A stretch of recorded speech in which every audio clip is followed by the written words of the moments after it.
ہاں جی، آپ لوگوں نے پڑھ لیا؟ ریان؟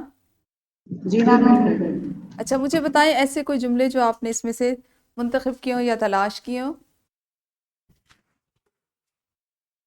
میم یہ ایک جملہ ہے، مارواڑیوں کو ان کے ٹھکانے پہنچا کر اس نے اناج علی میں دینوں حلوائی کی دکان پر حد سیر وہی کی لسی پی کر ایک بڑی ریکارڈ لی اور بچوں کو گفتگو میں دبا کر ان کو چوستے ہوئے ایسے ہی بلند آواز میں کہا، حد تیری ایسی ہاں کی ایسی ہاں تیسی۔ اس کو ہم کس طرح سے ادا کریں گے کہ جس سے آپ کو یہ اندازہ ہو یا آپ کی ادائی ایسی ہو کہ اس سے ڈرامائی کیفیت پیدا ہو سکے؟ اب آپ نے ریان اپنے ذہن میں یہ رکھنا ہے کہ جس طرح ہم ایکٹ کرتے ہوئے دیکھتے ہیں تو اس وقت کیا ہوتا ہے کہ الفاظ کے ساتھ ساتھ ایکشنز بھی ویسے ہوتے ہیں۔ اب میں آپ لوگوں کے ایکشنز تو اس وقت نہیں دیکھ سکتی، لیکن ایٹ لیسٹ آپ کی آواز کے اتار چڑھاؤ سے، اس کے زیر و بم سے مجھے یہ پتا چلے کہ آپ نے جو جملہ منتخب کیا وہ کس طرح ادا کیا جائے گا۔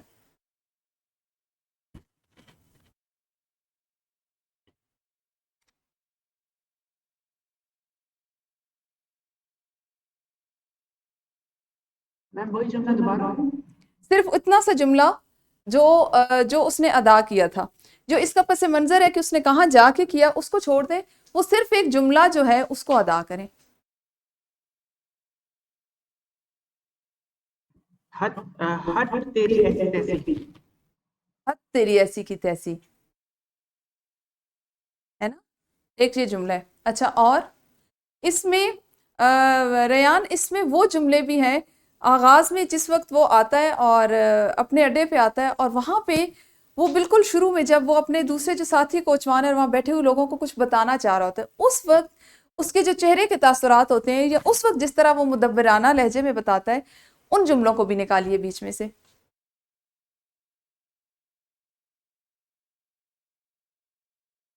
اسی طرح اس میں وہ جملے میم یہ والا جملہ بھی ہاں ہے، جی جی لا لا ہاتھ ادھر ایسی خبر سناؤں گا کہ جی خوش ہو جائے گا، ہاں اس ہاں ہاں کھوپڑی پر بال اگ جائیں گے، اگ آئیں گے۔ یہ والا وہ جملہ ہے کہ جس کو آپ پریکٹیکلی اگر دیکھیں یا آپ اگر اس پہ کو عملاً کریں تو یہ کس طرح سے ہوگا۔ نارملی ہم کیا کرتے ہیں یا ہمیں یہ سرگرمیاں کرتے ہوئے جب ہم کلاس کے کمرے میں کرتے ہیں، جماعت کے کمرے میں کرتے ہیں، تو وہاں پہ ساتھیوں کو ہم گروہی سرگرمی میں کرتے ہیں جوڑیوں کی صورت میں۔ تو اس میں آپ نے کیا کرنا ہے کہ آپ کا جو ساتھی ہے آپ اسے کہتے ہیں نا، کیونکہ آپ نے سبق ایک دفعہ پڑھ لیا ہوتا ہے، تو اس کا یہ باقاعدہ اس کو ایکشن کے ساتھ کیا جاتا ہے کہ اس کو ہاتھ آگے یعنی ہاتھ پہ ہاتھ مار کے وہ کہتا ہے کہ آج ایسی خبر سناؤں گا کہ تو خوش ہو جائے گا، یا جو بھی اس کا جملہ ہے۔ اچھا اسی طرح سے اس میں وہ جملہ ہے، وہ والی ایک کیفیت ہے جہاں پہ وہ اس انگریز کو مارتا ہے اور وہ یہ سمجھتا ہے اس آس اور اس امید پہ مارتا ہے کہ ملک میں چونکہ 1 اپریل ہے اور نئے قانون کا نفاذ ہو چکا ہے تو اب انگریز نکل جائیں گے، اس لیے وہ ان کو وہ اس طرح، تو وہاں پہ جو اس کی غصے کی کیفیت ہوتی ہے آپ وہ جملے بھی اس میں سے نکالیں گے، ٹھیک ہے؟ جی میم۔ اب میرے پاس آج ہوا کچھ ایسا کہ کتاب نہیں ہے، ورنہ میں آپ کو یہ جملے پڑھ کے بتاتی کہ ہم ان کو کس طرح سے ادا کریں گے کہ ان کو ادا کرنے سے ڈرامائی کیفیت جو ہے وہ ادا ہو سکتی ہے یا ہم اس کو اس طرح سے محسوس کر سکتے ہیں، ٹھیک ہے؟ تو ایک جملہ تو یہ آپ نے جو کیا یہ بالکل اسی طرح ہوگا، باقی جملے مجھے اس کے جو افسانہ ہے اس میں یہ یاد ہے کہ کون کون سے جملے کس طرح سے تھے، کون سی صورتحال میں تھے، لیکن ان جملوں کو اگر آپ اسی طرح سے ادا کریں گے تو پھر آپ کا یہ حاصل تعلم مکمل ہوگا۔ دوسرا ہم یہ بھی کر سکتے ہیں کہ کچھ جملے جب ہمیں کسی کہانی کا مکمل طور پہ پتہ چل جائے، جیسے آپ نے پورا پڑھ لیا اس کو، تو اب آپ اسے کیا کریں گے، اگر آپ نے اس کو ڈرامائی شکل دینی ہے، اس کی تشکیل کرنی ہے، تو آپ اس کے مکالمے خود سے بنا لیں گے۔ ایک پلاٹ تو تیار ہے نا، ہم نے اس پہ مکالمے خود بنانے ہیں اور ان کو ادا کرتے ہوئے اس طرح سے ادا کرنا ہے کہ وہ چیزیں جو ہیں وہ ہمارے سامنے بالکل واضح ہو جائیں، ٹھیک ہے؟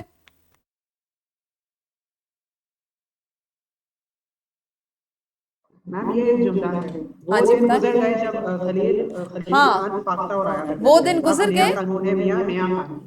ہاں وہ دن گزر گئے جب خلیل خان فاختہ اڑایا کرتے تھے، اب نیا قانون ہے میاں نیا قانون۔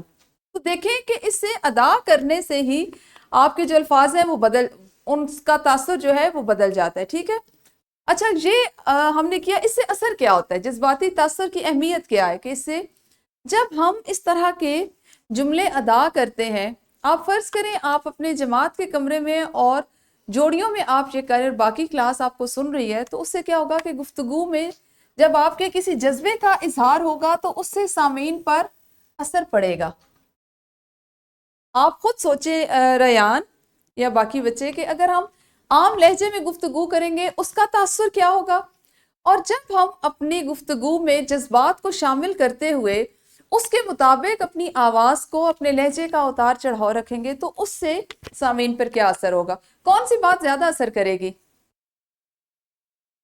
جس میں اپنے وہ تاثر ہوگا, جس میں تاثر ہوگا. زیر و بم اور آواز کے اتار چڑھاؤ سے گفتگو کی مؤثر ترسیل ہوتی ہے, یعنی وہ اچھے انداز میں دوسروں تک پہنچتی ہے, یا آپ یہ کہہ لیں کہ وہ مثبت انداز میں پہنچتی ہے, مؤثر انداز میں پہنچتی ہے. اور جو سننے والا ہوتا ہے, جو سامع ہوتا ہے, وہ نہ صرف اس کو سنتا ہے بلکہ اس پہ سوچتا بھی ہے, اور اگر وہ اس کے مطلب کی بات ہو تو اس پر غور بھی کرتا ہے, اس کو سمجھتا بھی ہے. ٹھیک ہے جی. اور ڈرامائی کیفیت میں اگر ہم اظہار کرتے ہیں تو اس میں سب سے زیادہ یہ ہوتا ہے کہ تجسس کا عنصر زیادہ پیدا ہوتا چلا جاتا ہے. دیکھنے اور سننے والے ہمارے اگلے جملے, اگلی بات اور اس سے اگلی جو کیفیت ہے اس کو سمجھنا چاہ رہے ہوتے ہیں. تو یہ وہ چیز ہوتی ہے کہ ہمارے پاس, اگر ہم فرض کر لیں یہی جو ایک افسانہ ہے نیا قانون, اس کو مکالماتی انداز میں کرتے ہیں, تو ہم کیا کریں گے کہ اس ڈرامے کے کچھ مکالمے خود بنا لیں گے, اور اس کے بعد ہاں یہ بھی عین ممکن ہے کہ ہم اس میں تھوڑی سی رد و بدل کر لیں, لیکن جب ہم ان کو مکالموں کو اپنے آپ یہ کہہ لیں کہ اداکاری سے ان کو بیان کریں گے, اس کو پیش کریں گے, تو اس سے اس ڈرامے کا مکمل مفہوم جو ہے وہ سب سننے والوں کے سامنے آ جائے گا, اور وہ اس کیفیت میں خود کو محسوس کریں گے کہ جیسے یہ افسانہ ان کے سامنے رونما ہو رہا ہو. ٹھیک ہے, تو اس لیے ہم اپنے اس میں جذباتی تاثر کی ہماری گفتگو میں یا بول چال میں اہمیت ہوتی ہے. اچھا جی, گفتگو میں اظہار, زیر و بم کا اظہار, اس پہ ہم ایک سرگرمی کر لیتے ہیں. آپ کے سامنے ایک جملہ لکھا ہوا ہے, اس ایک جملے کو آپ نے 3 طرح سے ادا کرنا ہے. سب سے پہلے اس طرح ادا کریں کہ مجھے یہ محسوس ہو کہ آپ شدید غصے میں ہیں. پھر آپ نے اسی جملے کو اس طرح سے ادا کرنا ہے کہ اس میں حیرت کا عنصر ہو. مجھے آپ کے جملوں کی ادائی سے, آپ کے لہجے سے, آپ کے آواز کے اتار چڑھاؤ سے یہ محسوس ہو کہ آپ حیرت میں یہ بات کر رہے ہیں. اور تیسری مرتبہ جب آپ یہی والا جملہ بولیں تو وہ آپ کے خوشی کے جذبات کا اظہار کر رہا ہو. ٹھیک ہے, تو چلیں جی ایک دفعہ بولنا شروع کریں. سب سے پہلے غصے کی حالت میں اس جملے کو بولیں, اور یہ ذہن میں رکھیں, غصہ, حیرت اور خوشی کے جذبات کے مطابق یہ جملہ ادا کیجیے. ہاں کریں نا. کیا یہ جملہ یہ ہے, یہ کیا کر رہے ہو, یہ جملہ ہے. آپ غصے میں ہو بھائی, یہ کیا کر رہے ہو. آپ کی آواز میں ریان غصہ ہے ہی نہیں. یہ چلیں اس کو اب غصے میں بولیں. یہ کیا کر رہے ہو. ابھی بھی نہیں. اچھا مجھے یہ بتائیں, آپ کے گھر میں چھوٹے بہن بھائی ہیں؟ جی میم. ہاں, ان کو ذہن میں لائیں اور اب بولیں کہ ان کو غصے میں آپ کس طرح سے کہتے ہیں. جب وہ آپ کی کوئی کالج کی کوئی چیز اٹھا لیتے ہیں, کوئی پین اٹھا لیتے ہیں, موبائل اٹھا لیتے ہیں, تو آپ کیا کہتے ہیں اس وقت؟ اس وقت جو غصہ آتا ہے نا, مجھے وہ والے جذبات میں آواز چاہیے.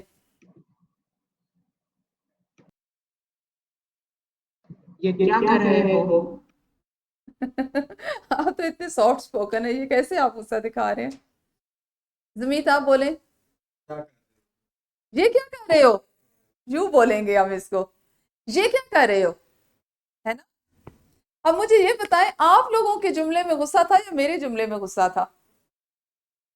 میرے میرے میں اس لیے تھا کہ میں آپ لوگوں سے کہہ رہی ہوں کہ یہ کیا کر رہے ہو. ٹھیک ہے. اچھا جی, اب آپ نے اسی جملے کو, جملہ دیکھیں ایک ہی ہے, اس کو میں کیوں کروا رہی ہوں یہ میں ابھی آپ کو بتاتی ہوں. اسی جملے کو جب ہم حیرت کے موقع پہ بولنا چاہیں تو پھر کیا ہوگا؟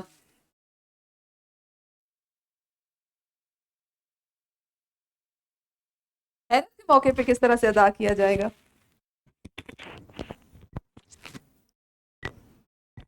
یہ کیا کر رہے ہو.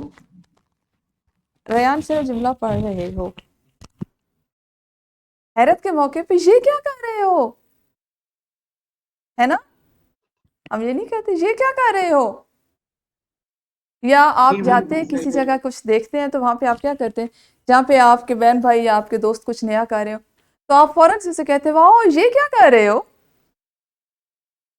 اچھا پھر یہ کیا کر رہے ہو. ہاں پھر جب خوشی کا موقع آتا ہے، ہم نے خوشی کا ہم نے اظہار کرنا ہے اسی جملے سے، یہ کیا کر رہے ہو. تو پھر ہم بالکل عام انداز میں کہتے ہیں یہ کیا کر رہے ہو، ہے نا.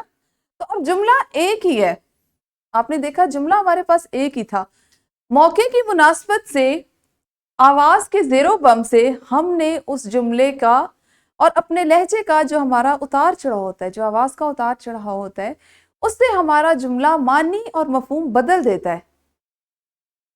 سننے والا جب وہ تاثر ہمارے جملے سے لیتا ہے تو اس کو اندازہ ہو جاتا ہے کہ جملہ کسی کے غصے کی عکاسی کر رہا ہے، کسی نے پیار سے کہا ہے یا حیرت سے کہا ہے، یا کوئی اس سے اپنی نفرت یا مذمت جو ہے اس کو ظاہر کر رہا ہے. تو گفتگو میں زیر و بم کا اظہار اس لیے بہت ضروری ہے کہ الفاظ اپنا معنی و مفہوم نہیں بدلتے. الفاظ کا معنی و مفہوم کب بدلتا ہے؟ جب ہمارے لہجے کا تاثر بدلتا ہے، جب ہماری آواز، ہماری جسمانی حرکات و سکنات اس کے مطابق ہوتی ہیں تو الفاظ اپنا معنی و مفہوم، اپنی جو تاثر ہے، اپنی جو سچویشن ہے اس کو بدل دیتے ہیں. اور اس ایک سادہ سے جملے سے آپ کو اندازہ ہوا کہ وہ کیا ہوتا ہے. ہم عام طور پہ ایک جملہ بولتے ہیں نا، وہ جملہ بولا جاتا ہے علامات اوقاف کے لیے. ویسے اس وقت میرے ذہن میں آیا تو میں آپ کو وہ لکھ کے بتاتی ہوں، آپ اس کو ادا کریں گے تو وہ دیکھیں کہ ہمارے جملے کس طرح بدل جاتے ہیں.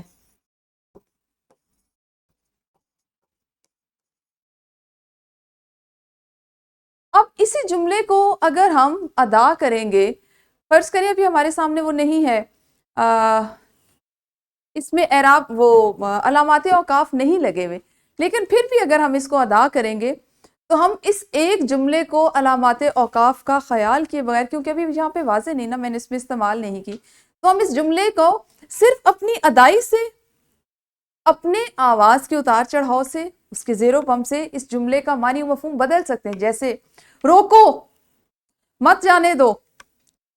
جہاں پہ کیا ہے کہ آپ کسی کو روک رہے ہیں اور اس کو جانے سے منع کر رہے ہیں.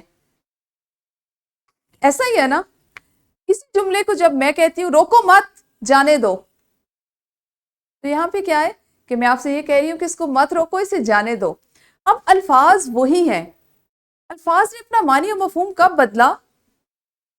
جب ہم نے اپنا لہجے کا تاثر بدلا، آواز کا اتار چڑھاؤ بدلا، اور اس میں اپنے لہجے میں کچھ ڈرامائی کیفیت اس میں لائے، یا اس کا زیر و بم بدلا. تو یہ ہماری گفتگو میں زیر و بم کے اظہار کا یا جذبات کا جو تاثر ہوتا ہے وہ اتنا اہم ہوتا ہے، اور اس کی وجہ سے ہم اپنی چیزوں کو یا اپنے موضوع کو یا اپنی گفتگو کو مؤثر بنا سکتے ہیں. اچھا، اس کے بعد موضوع الفاظ کا انتخاب ہمیشہ بہت زیادہ اثر انداز ہوتا ہے. موضوع کے مطابق زبان استعمال کریں. جس محفل میں جس موضوع پر ایک علمی گفتگو ہو رہی ہے، ایک سنجیدہ گفتگو ہو رہی ہے، تو وہاں پہ یقیناً آپ کے الفاظ کا چناؤ، انتخاب بہت سنجیدہ ہونا چاہیے. اور کوئی ایسی محفل ہو، کوئی ایسا موضوع ہو جس میں مزاحیہ موضوع چل رہا ہو، تو وہاں پہ آپ کا لہجہ، آپ کا تاثر، اس کے ساتھ ساتھ آپ کے الفاظ بھی ایسے ہوں کہ جو مزاح کا عنصر پیدا کرتے ہوں، جن سے ہنسی کا اور ماحول میں خوشگواریت کا احساس پیدا ہو. اگر ہم اخلاقی اور معاشرتی مسائل پر گفتگو کریں گے تو اس وقت ہمیں انتہائی احتیاط برتنا پڑے گی کہ ہمارے منہ سے کوئی ایسا لفظ ادا نہ ہو جائے جو ذو معنی ہو، سننے والا اس سے کئی معنی اخذ کر سکے. اب یہاں پہ الفاظ کے ساتھ ساتھ پھر وہی چیز آ جائے گی کہ ہمارا لہجہ کیسا ہوگا اس جملے کو ادا کرتے ہوئے. پھر اس کے بعد موضوع، الفاظ اور تراکیب کا انتخاب کریں.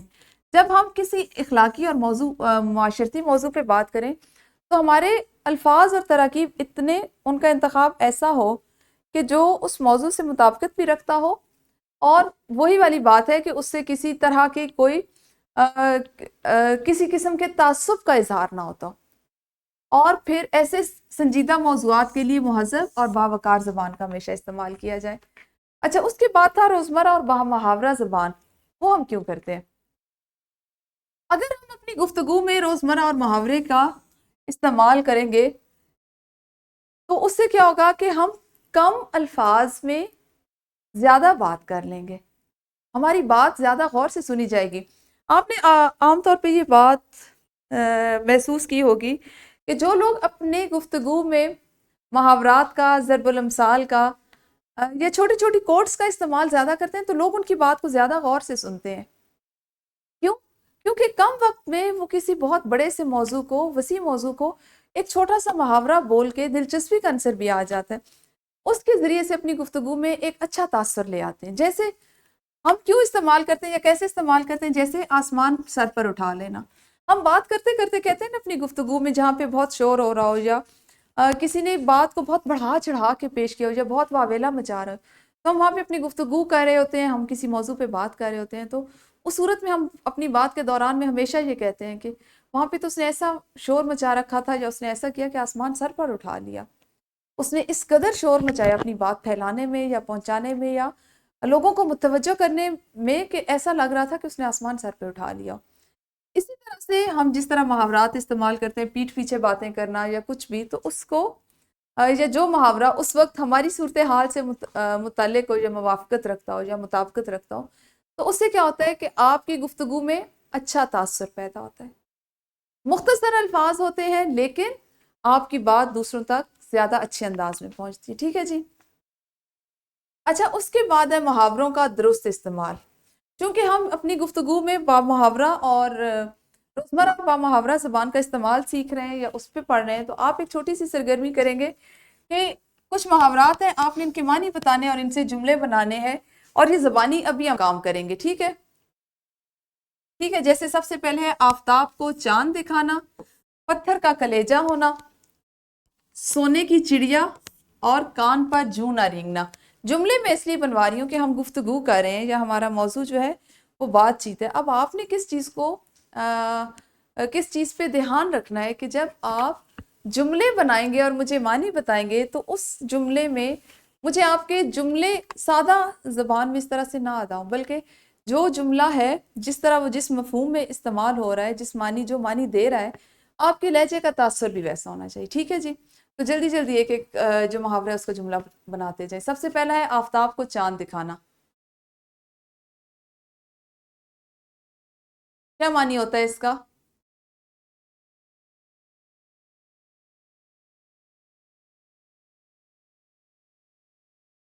آئمہ، آپ کو پتہ ہے آفتاب کو چاند دکھانا کا کیا معنی ہے؟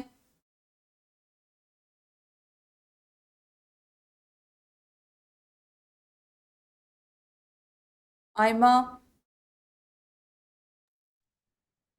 میم شاید جیسے کسی کو اصلیت بتانا اور اس طرح کچھ۔ اس کا مطلب چلے معنی میں آپ کو بتا دیتی ہوں۔ اس کا معنی ہوتا ہے بڑے سے مقابلہ کرنا، اپنے سے بڑے سے مقابلہ کرنا۔ تو وہ ہوتا ہے آفتاب۔ آفتاب کا مطلب بھی سورج ہوتا ہے نا، جس کی اپنی اتنی زیادہ روشنی ہو، خود اس کو اتنا کمال کسی کام میں حاصل ہو، تو اس کے سامنے بھلا چاند کی کیا اہمیت ہوگی۔ تو یہاں پہ ایسے موقع پہ، یہ کس موقع پہ بولا جاتا ہے اور اس سے آپ کیا جملہ بنائیں گی؟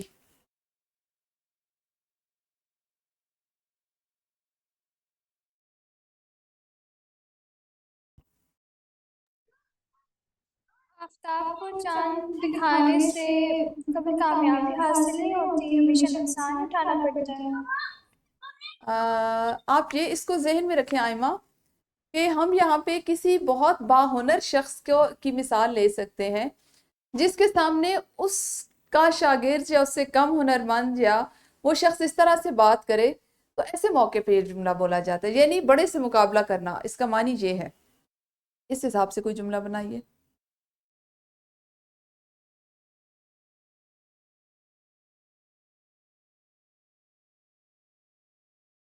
چلیں آپ ایسا کریں کہ یہ اپنے پاس یہ سارے جو محاورات ہیں ان کو نوٹ کر لیں اور مجھے ان کے جملے کل آپ بتا دیجئے گا، لیکن سننے میں نے آپ سے زبانی ہے۔ ٹھیک ہے؟ اچھا، اس کے بعد ہے اخلاقی امور پر ہم گفتگو کیوں کرتے ہیں۔ جب ہم اخلاقی امور پر گفتگو کرتے ہیں، جیسے ابھی میں نے آپ سے کہا معاشرتی امور پہ گفتگو کرتے ہوئے، تو اس وقت بھی آپ نے گفتگو میں اخلاقی معاملات پر مناسب الفاظ میں گفتگو کریں، اور اخلاقی گفتگو میں تنقید اور تعریف دونوں کا توازن قائم رکھیں۔ ایسا نہ ہو کہ کسی اخلاقی موضوع پہ ہم بات کر رہے ہیں تو اس کی تعریف میں اس کے زمین آسمان کے کلابے ملا دیں۔ اور تنقید پہ آئیں تو بے جا تنقید کیے چلے جائیں، بلکہ کوئی بھی موضوع جس پہ ہم خواہ وہ معاشرتی ہے، معاشی ہے، اخلاقی ہے، میں یہاں پہ دینی موضوع کی بات نہیں کر رہی، یا اخلاقی ہے، تو اس میں ہماری گفتگو میں توازن ہونا چاہیے، یعنی تنقید اور تعریف دونوں برابر ہوں۔ اچھا جی، اس کے بعد ہے گروہی سرگرمی ایک کریں گے بھی، چونکہ گروہ تو ہے نہیں کیونکہ آج باقی بچے بھی نہیں، تو ہر گروہ دیے گئے معاشرتی یا اخلاقی موضوعات میں سے کسی ایک موضوع جیسے ایمانداری، غربت اس وقت ہمارے معاشرے کا بہت بڑا مسئلہ ہے، اور تعلیم، اس پر اپنی رائے کا اظہار کریں اور ڈرامائی طور پر الفاظ کے اتار چڑھاؤ کو مد نظر رکھیں۔ یہ جماعت کے کمرے میں کرنے والی ایک باقاعدہ سرگرمی ہے جس کو ہم گروپ ڈسکشن میں کر سکتے ہیں اور کریں گے۔ اس سے یہ ہوگا کہ مجھے اندازہ ہوگا کہ آپ نے ابھی جس طرح ڈرامائی کیفیت، آئمہ آپ نہیں تھی تو ریان نے جس طرح جملے منتخب کیے اور میں نے جس طرح سے جملے ادا کیے، تو اس سے آپ کو اندازہ ہوگا کہ ہم کس طرح سے ان موضوعات پہ بات کر سکتے ہیں، اور ہمارے اس وقت ہمارے لہجے کا جو تاثر ہے یا اتار چڑھاؤ جو ہے وہ کس طرح سے ہماری چیز کو بدل سکتے ہیں۔ اچھا، ڈرامائی گفتگو کی مشق کرنے کا کیا طریقہ ہوگا کہ ہم مختلف مکالمے ادا کرنے کی مشق کریں گے، اپنی گفتگو کو مکالماتی انداز میں کریں گے اور جذباتی تاثر اور اس میں زیر و بم پر زور دیں گے۔ ایسا نہیں ہے کہ ہم ایسے بات کر رہے ہوں کہ بس سننے والے کو پتہ ہی نہ چل رہا ہو کہ خوشی کے موقع کی بات ہے، غم کے موقع کی بات ہے، اس میں کوئی غصہ ہے، اس میں کسی طرح کے جذبے کی کسی شدت ہے، وہ بس ایک عام گفتگو لگ رہی ہو، ٹھیک ہے، کہ جیسے کہیں سے کچھ پڑھا جا رہا ہے۔ تو اب اس سب کو سیکھنے کے بعد ایک سرگرمی آپ لوگوں کے لیے کہ سبق ہے نیا قانون، اس میں مصنف نے جذباتی انداز تحریر اپنائے، اور یقیناً آپ نے پڑھا ہوگا اور آپ کو لگا ہوگا کہ جس انداز میں اس نے استاد منگو کے جملے لکھے ہیں وہ بہت جذباتی انداز ہے۔ جماعت کی تعداد کے مطابق مناسب گروہوں میں تقسیم ہو اور اس انداز میں سبق کے جملے دہرائیں کہ گفتگو میں جذبات اور تاثرات کے حوالے سے شدت اور لہجے کے زیر و بم سے ڈرامائی کیفیت ادا ہو۔ آج ریان نے کچھ جملے اس میں سے منتخب کیے ہیں، آئمہ آپ نے بھی اس سبق کو دوبارہ پڑھنا ہے اور ایسے جملے نکال کے رکھیں، اس میں سے خط کشید کر لیں کہ جس پہ کل ہم بات کریں گے۔ سب سے پہلے آپ وہ دہرائیں گی کلاس میں کہ جن میں جذبات اور تاثرات کے حوالے سے شدت ہو، اور آپ نے وہ ایسے ادا کرنے ہیں کہ جیسے آپ نے یہ کردار ادا کرنے منگو استاد کا، اور آپ نے بھی ریان، ٹھیک ہے۔ تو کل ہم یہ والی سرگرمی دوبارہ سے کریں گے، اس کے بعد ہم اپنا اگلا کام کریں گے۔ اچھا جی، ایک کام اور آپ کریں گے کہ یہاں پہ کیو آر کوڈ میں ہماری کتاب، اگر آپ لوگوں کے پاس کینٹف کی کتاب ہے تو وہاں کیو آر کوڈ میں جو ڈرامہ دیا گیا اس کو آپ نے غور سے دیکھنا ہے، اور یہ جو سرگرمی آپ کو کہے گی، یہ جو نکات ہیں، ان کے مطابق آپ نے اس پہ لکھنا ہے، اپنے پاس محفوظ کر لیں تاکہ کل آپ مجھے بتا سکیں۔ تو کل انشاءاللہ اپنے اس سبق کو اگلے حصے میں پڑھیں گے، اس سے پہلے میں آپ سے یہ ساری چیزیں کرواؤں گی، 5 منٹ کی سرگرمیاں ہوں گی، پھر اگلے سبق کا آغاز کریں گے۔ اپنا بہت خیال رکھیں، اللہ حافظ، شکریہ۔